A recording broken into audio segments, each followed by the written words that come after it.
Good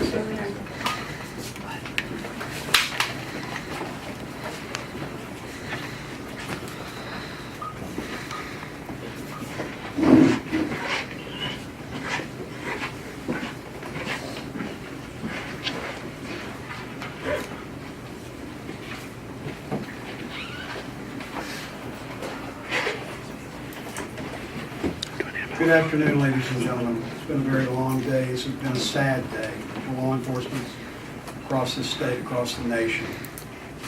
Citizens of Yale County, the state, have lost a dedicated law enforcement officer. We are in prayer for the family of Lieutenant Kevin Mainhart and all the deputies of the Yale County Sheriff's Department and law enforcement officers across this country as we enter the Law Enforcement Memorial Week. Law enforcement is a dangerous job, and Lieutenant Mainhart was doing his job this morning when he was fatally wounded. As a nation, we can never forget the sacrifice law enforcement officers make every day in this country. By now, you know the chain of events if you've read the news release that we provided to your newsrooms through the course of the afternoon and the briefing that occurred around noon today. But I'll try to recap and then we'll open up for some questions. This investigation, the criminal side of this investigation is really just now beginning to happen because there was a standoff in the course of the day as negotiators talked to a suspect. It all began about 7:18 this morning. Deputy Mainhart initiated a traffic stop at the junction of State Highway 27 and Slow Fork Road. The events ended at 2:40 this afternoon when James Michael Bowden, 32, was taken into custody. The arrest occurred without incident. Bowden is now a suspect in connection with the 3 homicides that occurred today in Yale County, including the death of Lieutenant Kevin C. Mainhart, the Yale County Sheriff's Department. Moments, about a half hour maybe before Bowden surrendered, a hostage who had been in the residence with Bowden was allowed to leave the residence. She is now being questioned by special agents of the Arkansas State Police Criminal Investigation Division. To remind you again, Lieutenant Mainhart had been en route to a disturbance call at 10024 Gum Springs Road, not far from the location of that traffic stop. At this time, special agents of the Arkansas State Police Criminal Division have begun to process the crime scene at 10024 Gum Springs Road. This is the same location where Bowden had been held up through the course of the day, about 5 hours, a little bit longer, talking to state police negotiators. This is also the same location where the two other deceased who were females. We are not at a juncture yet where we can identify those women. We intend to put a lid on any further statements tonight after we leave this news conference, and we'll recap tomorrow with some additional new information. Before we take questions, and please be patient with us. Let's let some gentlemen come up here and talk that we're going to have speak to you, and then we'll take your collective questions as best we can to answer those questions. At this juncture, I'd like to introduce to you Sheriff Bill Gilkey. He worked directly as the Chief Law Enforcement Officer of this county over Sheriff, over the deputy, and he'll provide some insight as to the good guy that he was. Good afternoon. I'd like to take this time to speak a little bit about Lieutenant Kevin Mainhart. He came to our department approximately 5 years ago. From the time that he arrived, He was a leader not only within the department, but the community of Yale County as well. He was very respected amongst the employees that he worked with and other officers throughout our county and surrounding counties.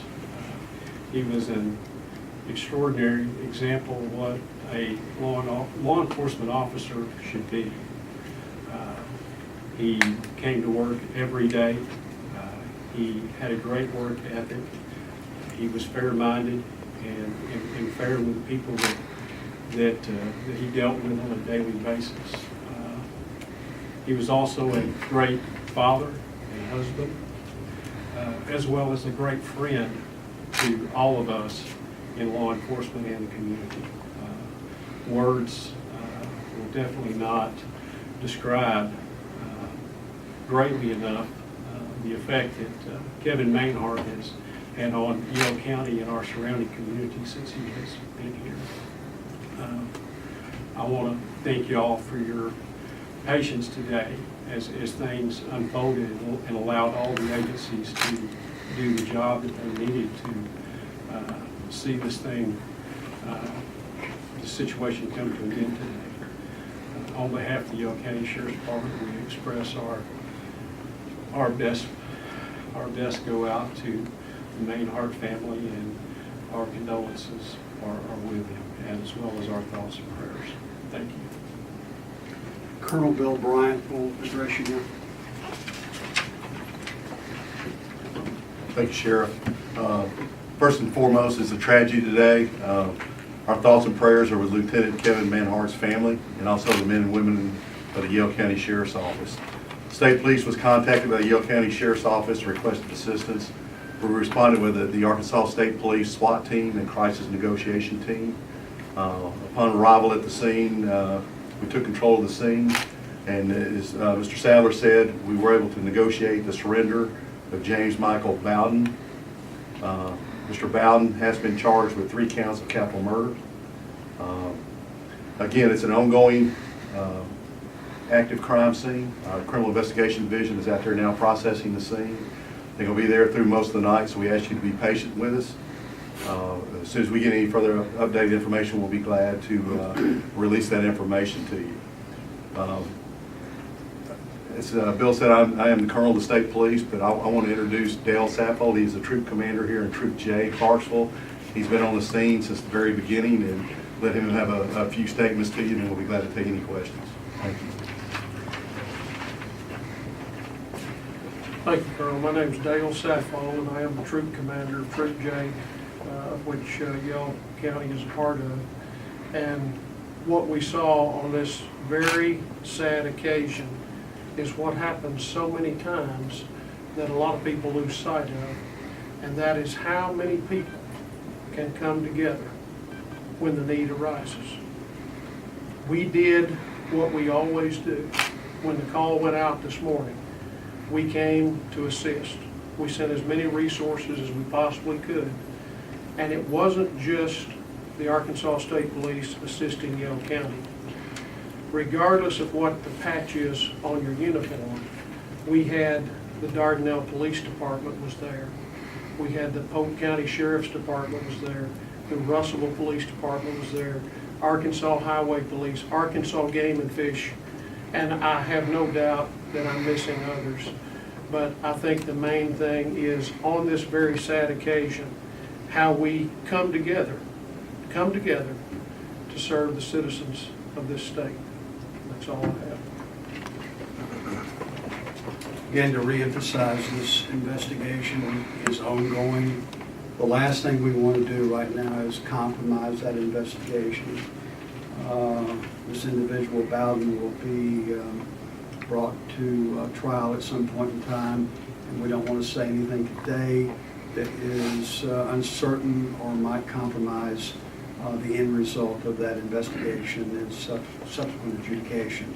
So I'll entertain a few questions, but if you will please be respectful of the situation that we're facing at the moment. Bill, right now, where is the suspect Bowden being held? You want to address that, Colonel or Captain? Sure. I will. The suspect is eventually going to be housed in the Conway County Sheriff's Department. I believe they took him to a hospital just to get him checked out, which is kind of normal procedure. And then he will eventually be transported to Conway County Jail. Next question, did Lieutenant Mainhart have any idea that he was dealing with possibly an armed and person who was involved in 2 previous homicides? The preliminary information at this hour is that the suspect that was stopped this morning may have had some connection with the original disturbance call that came in at 7:18 this morning. What I'm getting at is, did police know there were 2 bodies outside that residence before Mainhart made that stop or after? We really want to be careful of answering that question, and until the timeline can be firmly established, we don't want to go there. You did say those 2 bodies were 2 female victims outside that residence? That is correct. Thank you. Do we have the age and date of birth of Mr. Is it Bowden? I'll get that to you in a few. He was 32 years old, or he is 32. Do you know when and where he'll make his first court appearance? That'll be up to the court to set that date. Can you speak to the tactics that you use to negotiate with him? Ma'am, we try to stay away from any of the particulars of the techniques that are used. The main thing is to establish rapport. That's the most important part. Establish rapport with that individual, and that's what happened today, and it was done very successfully. Were there any injuries to the hostage or the suspect? Both are being checked out. Both. Were family members brought in to help the negotiators, or was it? It's, at this point, I don't want to get into the background of how this thing was successfully concluded and compromise what may play out later. You used the term hostage, definitely a hostage whose life was in danger? Again, that we're going to call her a hostage right now. There's nothing to indicate otherwise, but we need to know what her connection was with this individual and need to know more. And she will be interviewed by State Police CID. Do you believe you've recovered a murder weapon? There are State Police are looking for firearms in that residence right now. And does Mr. Bowden, does he have a criminal history? Have you dealt with him before? Until you need to get that from the prosecuting attorney. We can't disclose criminal information from the NCIC. When we were out on scene, it looked like Bowden had his phone and was able to make contact with family members from what we were able to see on scene, and also have a social media presence. Are you able to comment on any of that? We're aware of some background communications that were playing out from people not at the scene, but again, that is part of this investigation. Was there more than one person that was in the house? You said that the lady got out of, but was there somebody else in the house with him? No. No. Just so I'm correct, the house where the standoff happened was the same place where the 2 victims were found? That is correct. Were there any shots fired at the scene?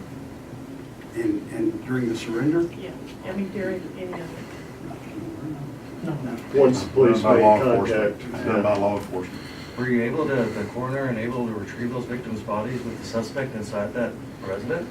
The bodies have remained at the scene through the course of the negotiations today. And you're not commenting about any possible relationships between the victims and the suspect? Not at all, not at this time. Do you have the general age range for the 2 female victims? That will be in tomorrow's release. But they are adults, both the ladies? What do you say? We think one might be teenage range or young adult, we're not sure.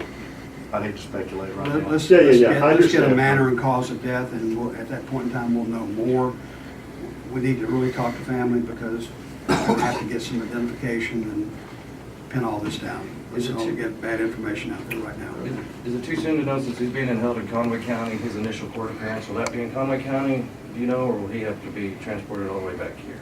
Is that too soon to know? I think the normal procedure is he'll be transported back up here. The prosecuting attorney, Tom Taylor, would be the one to contact when his initial appearance would be. Ladies and gentlemen, please, we need to move on and get some things wrapped up. You'll be hearing from us tomorrow morning via a news release, a written news release, and we'll fill you in on information that we have been able to get overnight that might help you piece this story together. You know the numbers for the State Police Public Affairs Office.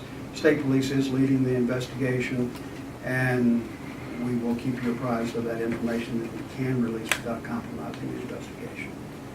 Thank you.